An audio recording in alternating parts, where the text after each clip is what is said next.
In the course of history in the United States, the right to vote has been subject to many changes. Voter discrimination took many forms: race, color, sex, age. When this country was formed in 1776, only white men over the age of 21 had the right to vote. Nearly 100 years passed before the 15th Amendment to the Constitution granted the right to vote to any male over the age of 21, regardless of race, color, or condition of servitude.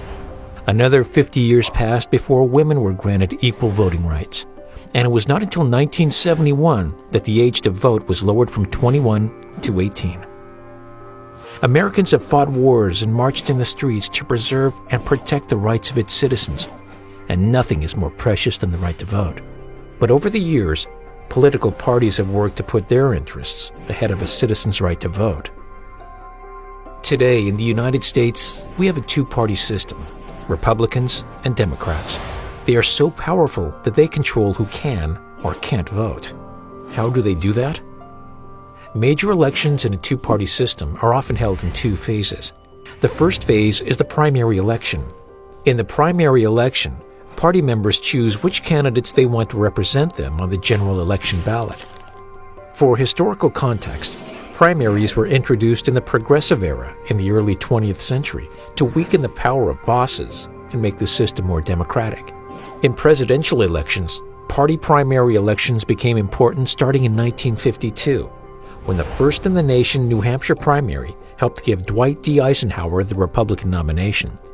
But over the past 50 years, the two major political parties have passed laws in every state designed to restrict the right to vote for anyone who doesn't join their party. Today, in the primary elections, party members choose which candidates they want to represent them on the general election ballot, and the voters who are not party members simply can't vote, unless they join a party. The winner of the general election becomes the elected official, who must then represent everyone, not just their party. But what if you, like nearly half of American voters, don't think either party represents you? What if you couldn't participate in selecting the candidates for the general election because you weren't a member of either party? Well, then your vote probably doesn't matter.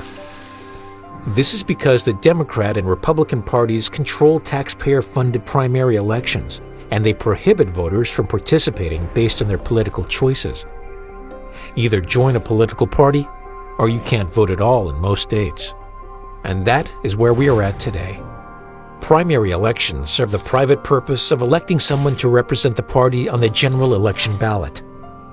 And over the years, both parties have worked together to manipulate the rules to make it nearly impossible for anyone who doesn't first win a party primary to have a chance in the general election. Gerrymandering, for example, is when legislators draw districts so that the seat is safe for one party or the other. And as a result of this party protection scheme, over 90% of elections are decided during the primary, so the general election doesn't really matter. Yet, the largest group of voters in the country are independents who don't want to join or support either party. That's one important reason why voter turnout is at an all-time low. The reality is that we have a democracy where you have to choose between your right to vote and your right to not join one of the two major political parties. Remember, we mentioned the first in the nation New Hampshire presidential primary?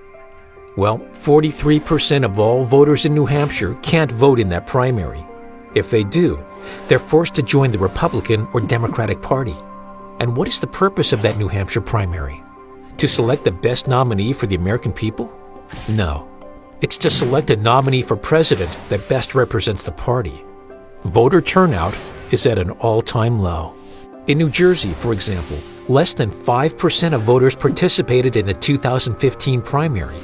If you can't or don't vote, you aren't represented. So, is it any wonder why representatives seem to represent their party more than the public? It's directly related to an election system that serves them, not you. Parties have their own private election where they determine the rules and the viable candidates for everyone else, but you have to pay for it. That's not right. Every voter deserves an equal right to meaningful participation in the public election process. Otherwise, we end up with a system that represents parties and not people. It's a system that encourages divisiveness and negativity. Further, Public tax dollars should not be used to fund a private and divisive election process. But you can't leave it to party insiders to change the rules. They'll protect their interests by doing everything they can to prevent independent-minded voters from participating meaningfully. They will fight changes at the ballot box, in courtrooms, and in the news.